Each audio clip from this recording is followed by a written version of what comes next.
Today we will be learning about the Envision's 14.1, which is all about coordinate grids. This is something that a lot of the students like. I want to first show you our math diary page that we made on this. And I do know that there's kind of like a reflection from the light, and it's like right around here. So I'll read what it says. So we have coordinate grids. It does say that you have to move from left to right first. And I explained it, if you have a ladder and you want to put up Christmas lights or any decorations, you always move the ladder left to right first. Then once you get where you want to go, you put it there and then you go up. That's what you do with coordinate grids. You need to go left to right first, which that's called the x-axis. Then you can move up or down, and that is the y-axis. And I kind of told them a good way to remember it is that long tail on the y. So down here, we just kind of drew a diagram of a typical quadrant 1 coordinate grid. So we have the origin, which is right here at the beginning, and that's 0, 0, that is point 0, 0. Our x-axis is this horizontal line at the bottom, and that tells you how many you go left to right. The y-axis is our vertical axis. Once again, that tells you how many to go up. So we did just kind of draw a few things. When you are given the coordinate grids, we talked about they are in parentheses, so that way you know that that group goes together and they are separated by a comma.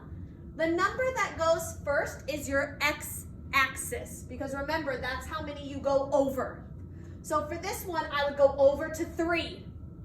And then my number 2 is my y-axis, so that means I go up 2. So I went over 3, up 2. Over 3, up 2.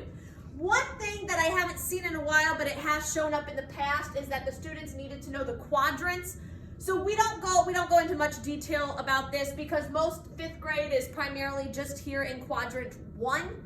So, but I did want the students to know you have quadrant 1, quadrant 2, quadrant 3, and quadrant 4. I said you can remember it by the letter C. You start at quadrant 1, quadrant 2, quadrant 3, and quadrant 4. So however you write the letter C is how the quadrants go in order. But like I said, for 5th grade, we will be in this quadrant 1, which is just positive numbers. So I want to do a few examples that mimics the homework. So for the first half of the homework, the students will have to write the ordered pairs for the point. So for example, I have to find letter A over here, and here's my letter A.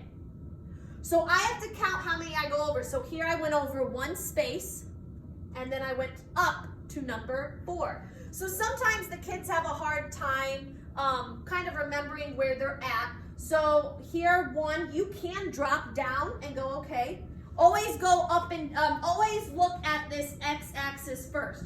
So here I would look at my 1 first, but then I would go up to point 4.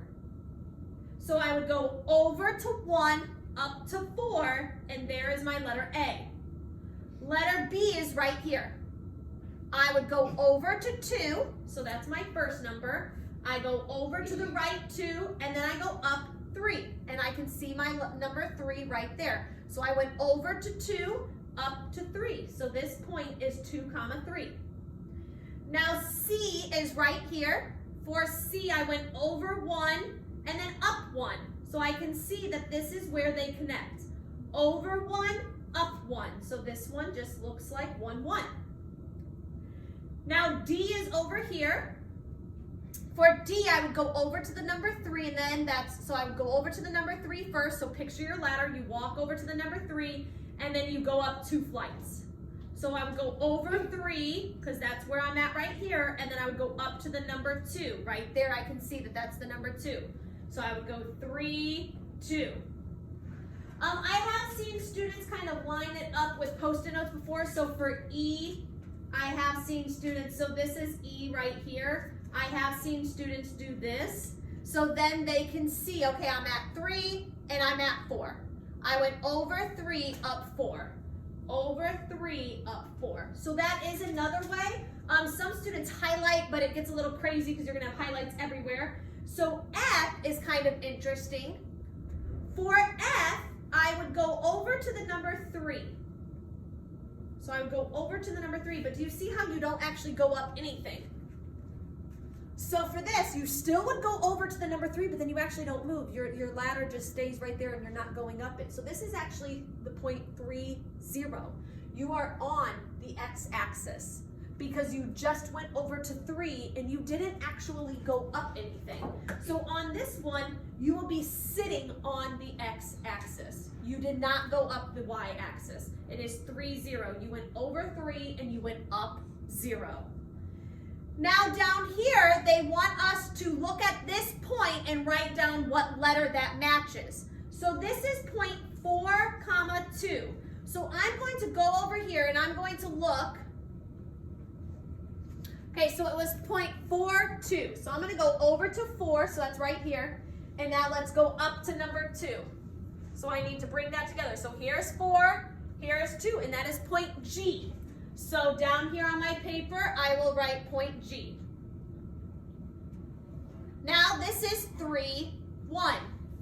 So I am going to go over to 3, go over to 3, so here's 3, and then go up to 1.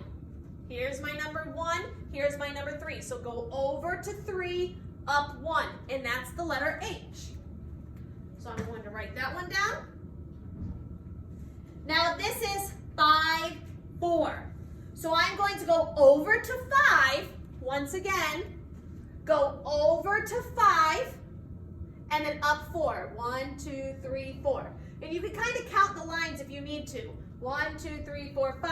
I went over 5, now up 4. 1, 2, 3, 4, and that's letter J. And I can see here, 5, 4, and that's the letter J.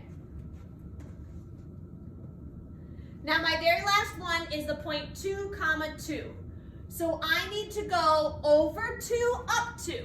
So remember, go over 2 first. You always go left to right first. Go over to the 2. And then go up 2. 1, 2. So I'm at 2, 2. That is the letter I. And that is really all the students will have to do for homework today. The biggest problems that I see are maybe like they're taking their pen and their pencil and they kind of end up going off. That's maybe when the Post-it notes might come in handy. That's kind of really the only problem. Sometimes the kids forget and they accidentally go up first. Always go over. Think of that ladder. You got to get your spot first and then you go up it. Find your spot and then go up. So remember, this is the x-axis. This is the y-axis. Here we have our origin. That's our point 0, 0.